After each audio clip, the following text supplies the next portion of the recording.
ধরো। কি ধরবো বড় ভাই? আপনার সামনের গেঞ্জিটা নাকি আপনার সামনের দুইটা? মানে আপনার ওই ইয়ে তোমার সাথে কালকে আমার বিয়ে। এইসব কি বলছিস তুই? আপামনিরা তো তোর ভয়ে এখন ভিডিওটি দেখা বাদ দিয়ে জানলা দিয়ে পালাবে। ভাবে আপামনি আপনাদের ভয়ের কিছু নাই, কারণ ও কথার কথা বলছে এইসব। মাথা নষ্ট।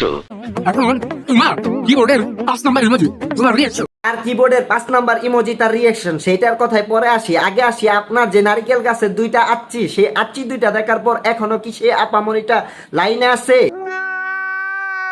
আমরাও আপনার মতন ধরে নিলাম যে সে আপনার আচ্ছি দুইটা এবং আপনার সুন্দর বডি দেখার পর আপনার কাছে রয়ে গেল, কিন্তু আপনি যখন তার উপরে উঠবেন বা করবেন তখন তো ওভারলোড শেডিং এর কারণে সে খাট ভেঙে নিচে পড়ে যাবে, তাই না? তো কমেন্টে বলে যাও। কিও ভাই, শুধু তাকিয়ে থেকে দেখলে হবে? আপনাদেরও তো হক আছে, তাই কিছু একটা বলে যান ভাইয়ের উদ্দেশ্যে। তুমি আমার শুধু চোখ রেখে বলতে পারবে যে তুমি আমায় ভালোবাসো? না সোনা, আমি তোমাকে ভালোবাসি না। আর হ্যাঁ, তুমি যেহেতু চোখের উপরে চোখ রেখে বলতে বলছো, শুধু চোখের উপরে না, তুমি যেইখানেই চোখ রেখে বলতে বলবা সেইখানেই চোখ রেখে বলবো যে আমি তোমাকে ভালোবাসি না। আমার জান, তুমি আমার চোখে চোখ রেখে বলতে। এখন আপনারা অনেকেই বলতে পারেন সে তার জানকে এইগুলা বলতেছে, সো তুই এখানে নাক ঢুকাচ্ছিস কেন?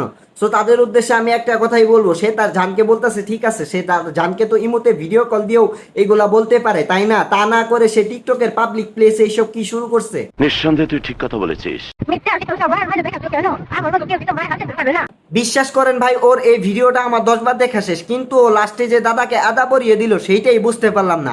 আর এর জন্যই মনে হয় কিছু কিছু টিকটকারদের আগাগোড়া সমান টিকটকার বলা হয়।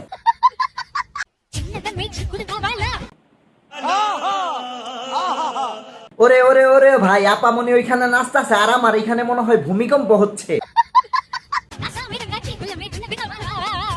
বন্ধু, ভাবিকে নিয়ে যা, তা না হয়তো কিছুক্ষণের ভিতরে ছাদটা ভেঙে পড়বে আমার উপরে। আমার যে বউ নাই।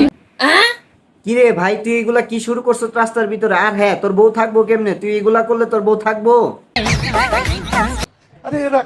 কাকু, এদেরকে আপনি না চিনতে পারলেও আমি ঠিকই চিনেছি। এরা হলো সেই ব্যক্তি যারা কিনা জুনিয়র সাকিবের মতন অতি অল্প সময়ে তার টুনটুনিটা হারাতে চায়। তার জামাই থাক বা না থাক সেইটা বড় বিষয় না, বড় বিষয় হচ্ছে তুই বান্দরের মতন এমনি লাফাইতাছ কিসের জন্য? আর হ্যাঁ বন্ধুরা, তোমরা সবাই তাকিয়ে কেন দেখতেছো? এর বিরুদ্ধে কোনো পদক্ষেপ নাও। নিঃসন্দেহে তুই ঠিক কথা বলেছিস। অনুমতি দিলে? উলি লিলি লিলি, কত সুন্দর একটা বেবি। বেবি, তুমি কিসের অনুমতি চাচ্ছ? আপনাকে বাবু বলে ডাকতাম। ভাই, এত সুন্দর কিউট একটা বাচ্চা যেহেতু আটা ময়দা মেখে আপনাদেরকে এত রিকোয়েস্ট করে বলতেছে, সেহেতু অনুমতিটা দিয়েই দেন। মজা আয়া। হ্যালো বন্ধুরা, যদি ভিডিওটি ভালো লাগে অবশ্যই পেজটিকে ফলো দিয়ে সাথেই থাকবেন। ধন্যবাদ।